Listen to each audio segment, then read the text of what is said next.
otoo dhugaa sitti meesii dhugaadha jettee fudhatu sababni isaayyuu kaleessa lallabaa turte isumatu deebi'ee dhugaa sirratti baasa sababii ta'eefi wanta dhugaa sitti muu qaban. Dhaloota dukkana keessa jiran mitaati. Ifa keessa kara dukkanaatti. Waan sadii asumatti waa kana maaf hin ta'u laammee meeshaa aadaa qabadhe osoo tola geefte komma dhiisime viidiyoo bani meeshaa aadaa. Gooftaa Yesuus Kiristoosiin afurri shaadaa sinirraa haa cabu. Sinatti Maqaa dhiiga waliin shaatu. sirraa cabu kaa. Kiyyo. Neekiyyo atamma raajii erga taatee. Ooste ka har'a kana dhufte ka kabessi baay'atee wangeela mootummaa wangeelessa dhiiga nu bira gahetti oostaa dhugaa waaqa jiraata. Kiyyo mee cal jedhime mee lama asitti hima. Anama maatiin kos peenteedha. Gariin ortodoksiidha. Atamma akkaasaa jettutti raajiidha. Mee raajiin immoo waa argitu malee lafa akkaatee raajiin taatu.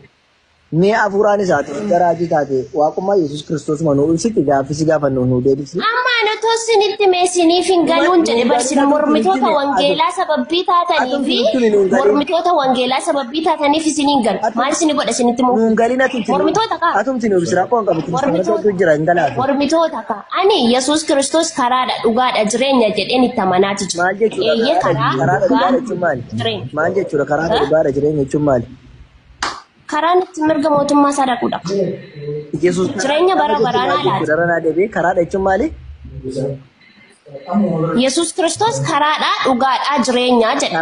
Anaan malee namni mootummaa waaqayyootti galuudhaan hin danda'u jedha. Eenyu malee Yesuus Kiristoos hin malee. Mootummaa waaqayyoon sun eenyu?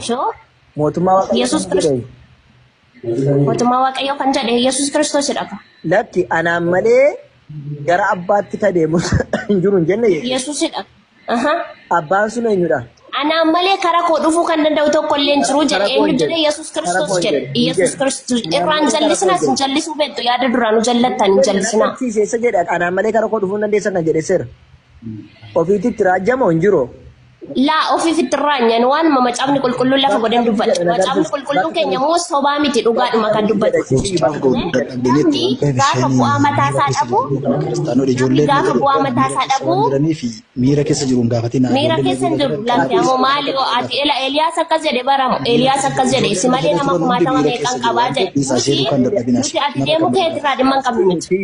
Nuti ati deemuu kee irraa dhimma hin qabnu ammoo dhaloota kaleessa si jala ta'anii ameerichaa turasaniif hangadda malee.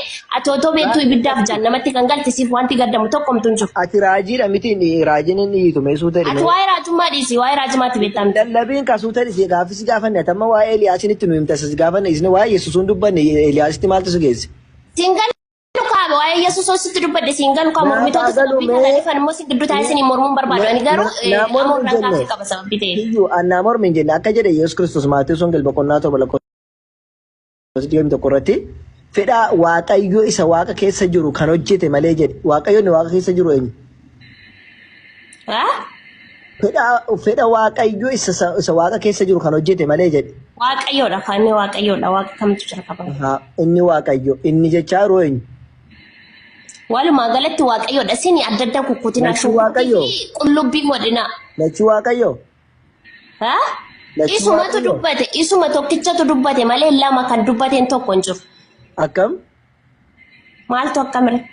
Akkamtu akkam maal jedhe? Kan dubbataa jiru Yesuustu fedha waaqayyo isa samii keessa jiru kan raawwatu malee yaa gooftaa kan naan jedhu jireenya bara bara argata miti jedhe. Isa kaa'inni qulqullummaatti yoo jiraattanii qulqullummaadha yoo na kadhattan malee yaa gooftaa jechuun keessanii mootummaa keessatti. Ani san si gaafadhe natti hime. Dhiisi ka dalgan deemini mirguma isaa deemati. Maaliif utaalte san si gaafadhe? Mirguma isaa deema.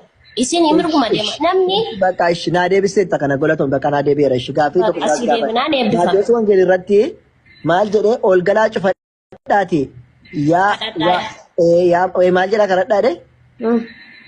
Yaa abbaa keenya isa waaqa keessa jirtu jedhaa kadhadhaa jedhe moo hin jenne? Jedhe. Eenyuun kadhatu? Yesuus Kiristoos kan eenyuun kadhatu siin kadhatu moo? Abbaadha Yesuus. Abbaadha Yesuus. Ofuma isaa Yesuus Kiristoosidha isumaan kadhannaati isumatti kadhata keenya nu dhaga.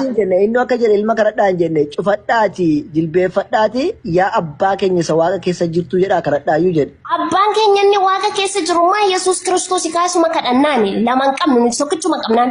Innoo lafa ture Yesuus yeroo akkas jaraan jedhu innasin Yesuus lafa ture. Eenyutu lafa godhe situ lafa godhe moo? Maa warra lafa jirutti maa ture Yesuus barattoota isaatiin jechaa ture. Yeroo waliin jiranii ol galatti fadhaati yaa abbaa keenya isa waaqa keessa jirtu jedhaati karadhaa hidheetti maa ture bar lafa ruma yeroo jiru. Ati akkasii fi akkasiin godhina maqaxxituma deema. Ani hin goone qaxxitaasitti maarasitu akkas gochaara malee akkatti goote eegutu beeka akkatti ani hin goone akkasiin jedhe ila yaa waaqa keenya yookiin yaa abbaa keenya isa waaqa keessa jirtu gaafa jedhaati karadhaa hidhee barattoota isaa gaafa erge innoo bira jira innoo lafa jira Yesuus.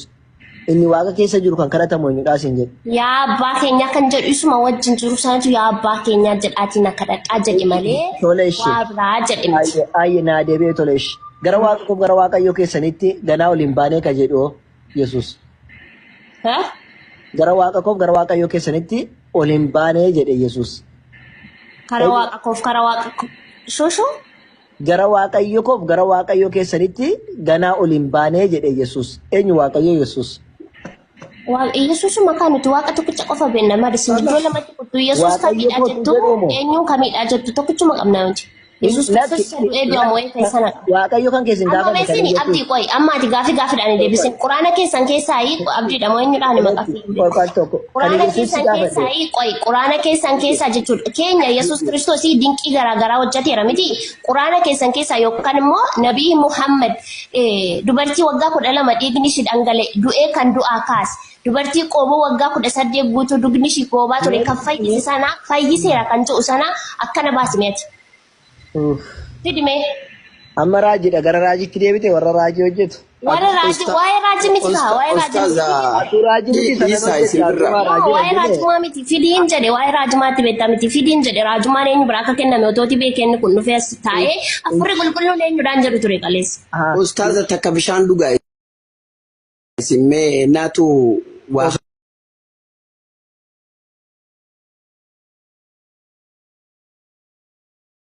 Laasni rafeedhaan qabu.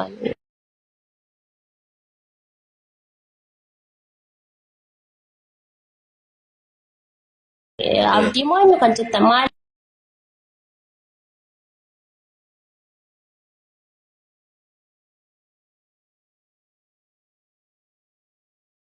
Isaan gaafachaa jirtu. No, ati